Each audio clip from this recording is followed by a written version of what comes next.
Hey guys, Justin here, and I'm all about worship guitar. Welcome to another AMA or Ask Me Anything. I thought that since I have to prep these pedals for my pedal board, I'm going to be applying some Velcro, I'm going to be taking off some rubber feet, I thought I might as well do the AMA and do this at the same time to be extra productive. To facilitate this, I sent out the AMA on Instagram, and these are the questions that you asked. Number 1, when is the Hillsong Tones video coming out? Let's get some Velcro ready to cut it out. The OP is referring to a video that I promised will come out, and that is the Hillsong, not really a tone video, but an update to an existing preset that I have. It's my vintage Droft preset pack that I try to emulate the golden era tones of Nigel Hand Droft, which are like from the Hope era, For All You've Done, etc, etc. And I incorporated the feedbacker effect into the preset. Nigel's generating this amazing feedback in the middle of Better Than Life, and he also does a feedback thing at More Than Life, I believe. You'd think I'd be able to remember that because I was there for the album recording 20 over years ago. So to answer the question, yes, I do have an updated preset, and it is live on my Buy Me a Coffee page. You can check it out. And if you want to hear how it sounds like, I've got a link up here and in the description box below. Let's measure some tape out and get cutting. I'm cutting out maybe 90% of the edge so that I'm able to unscrew the pedal in case something happens. I need to go back to it. Now I got this tape measured out, I'm gonna just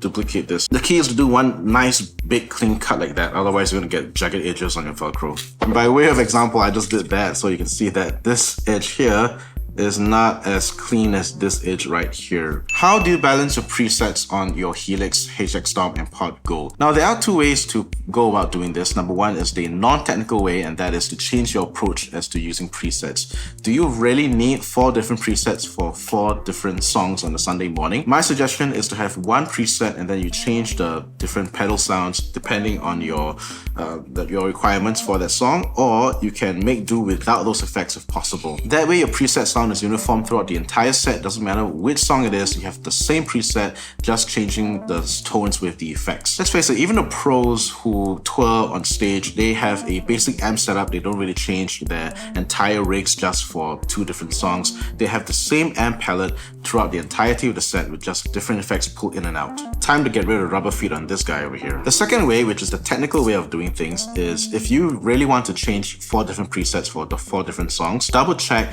that they are all hitting the same range of the loudness. And I measured that using Audacity. Audacity is a free digital audio workstation, and it has a monitoring section that you can monitor the input. So install Audacity, open it up, and then you use the Helix or your HX Stomp or your Pot Go as the USB interface, and then you'll be able to see how much volume your presets are being pushed into the system. Now the scale is a bit counterintuitive. It starts from a negative number and it goes up to 0. 0 is your baseline. If you go above 0, you're going to clip. What you want to do is give some headroom. I recommend having it at maximum -6 dB, because you also want to give your sound guy some headroom to be able to push up your tone and turn up the gain as well. So if you have your tone at 0 dB, there's really no headroom to push up the gain. In some cases, I have a -10 dB, and that's the maximum volume that I will never go beyond. If the maximum volume they're comfortable with is -6 dB, I would recommend having your clean tones at -12 dB, step it up to -9 dB for crunch, which is 3 dB louder, and then have your lead sounds at -6 dB, which is 3 dB louder. Do this for all your presets and you should be able to come up with a fairly uniform volume level across your presets. Feel free to laugh at me. I know this is a horrible, terrible job, but I do have a history of owning pedals forever, so it really doesn't matter how it looks to me. Okay, time for this guy. One cool trick that I learned about volume pedals and wah pedals is that this plate right here, even though it's got a rubber feet, you don't have to tear out the entire rubber piece. You just need to flip the rubber. Behind the rubber plate is a metal plate that you can apply Velcro to easily. So let's go and unscrew this, and I'm going to flip that rubber plate.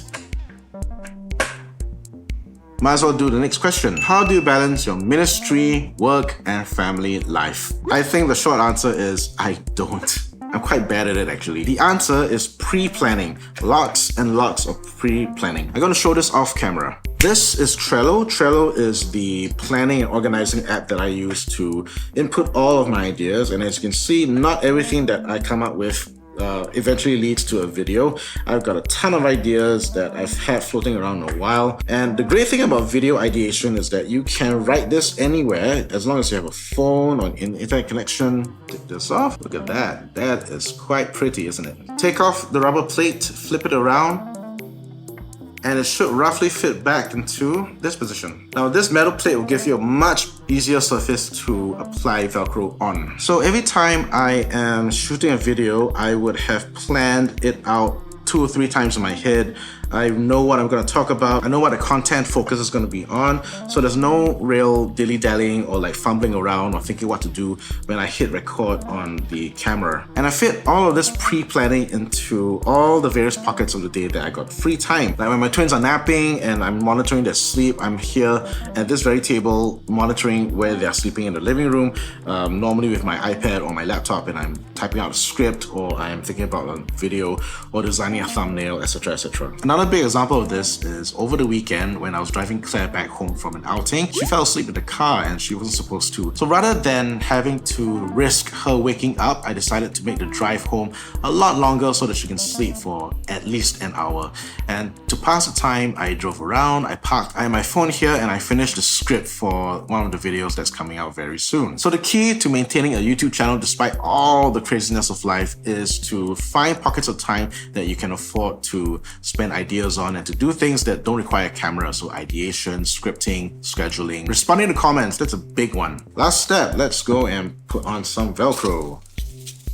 This guy can be bigger. Again, because I tend to own these pedals forever, it really doesn't matter to me how it looks at the bottom as long as it gets the job done. So ta-da! 2 Velcro strips, one tiny one here just to add a bit more stickiness to it. Thank you for joining me on this AMA. It's been really fun answering some questions. I hope you have fun and got some value out of it from the various little tidbits that I've been sharing. If you found value in this, hit that like button and subscribe. It'd be really helping me out. I can't wait to try these pedals out. I am going to be putting them on my pedal train fly rig, which I've previously done a few videos on. If you'd like to see how big that is and how I put it together using rock stock pedal gear, check it out and I'll see you there.